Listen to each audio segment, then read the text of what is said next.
माननीय बापूसाहेब झपके साहेबांच्या स्मृतिदिनानिमित्त मागच्या 44 वर्षापासून या विद्यामंदिरच्या पटांगणामध्ये बास्केटबॉलच्या राज्यस्तरीय स्पर्धा व्हायच्या।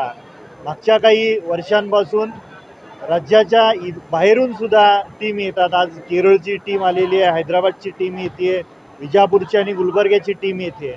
ज्या पद्धतीनं बालेवाडीच्या ठिकाणी एक इंटरनॅशनल लेवलचं स्टेडियम बनवलेलं आहे, त्याच प्रतीचा गेम आणि त्याच प्रतीचं स्टेडियम सांगोला शहराच्या ठिकाणी झपके सरांच्या मार्गदर्शनाखाली या संस्थेने उभा केलेला आहे।